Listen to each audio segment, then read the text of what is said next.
Movie hit అవ్వడం, ఇన్స్టాగ్రామ్లో viral అవ్వడం, యూట్యూబ్లో వ్యూస్ రావడం, సో ఇవన్నీ లక్ అంటారా లేకపోతే స్కిల్ ఉండాలా? కమెంట్ చేయండి.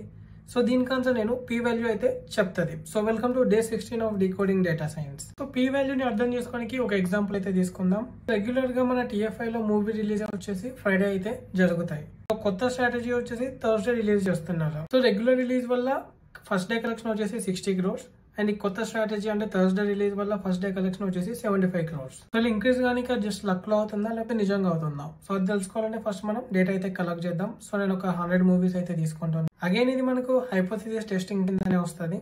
మన నల్ హైపోథిసిస్ వచ్చేసి స్ట్రాటజీ చేంజ్ చేయడం వల్ల పెద్దగా తేడా ఏం లేదు. అండ్ ఆల్టర్నేట్ హైపోథసిస్ వచ్చేసి స్ట్రాటజీ చేంజ్ చేయడం వల్ల so much of improvement in first day collections. So మనం పీ వాల్యూ ఎప్పుడైనా సరే మన నల్ హైపోథసిస్ ని ట్రూ అనుకొని చెప్పేసి క్యాలిక్యులేట్ చేస్తాం. సో మన null hypothesis there is no improvement. So మనం క్యాలిక్యులేట్ చేసే ప్రాబబిలిటీ వచ్చేసి లక్ వల్ల పెరిగిందని చెప్పేసి.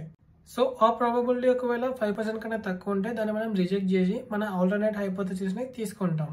అంటే స్ట్రాటజీ చేంజ్ చేయడం వల్ల కలెక్షన్స్ పెరిగినాయి, సో అది జస్ట్ లక్ వల్ల కాదు అని చెప్పేసి చెప్తాం. సో మన మూవీ ఎగ్జాంపుల్లో మనకు పీ వాల్యూ వచ్చేసి 0.018 అయితే వచ్చింది, విచ్ ఈస్ లెస్ దెన్ 5%.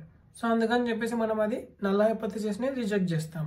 0.018 అంటే 1.8%. సో దీని మీనింగ్ ఏంటంటే ఓన్లీ లక్ వల్లనే ఇంత కలెక్షన్స్ పెరగడం అనేది జస్ట్ 1.8% ఛాన్స్ అని. సో మనం కన్ఫర్మ్ చేసుకోవచ్చు థర్స్డే రిలీజ్ స్ట్రాటజీ వచ్చేసి మంచి ఐడియా అని.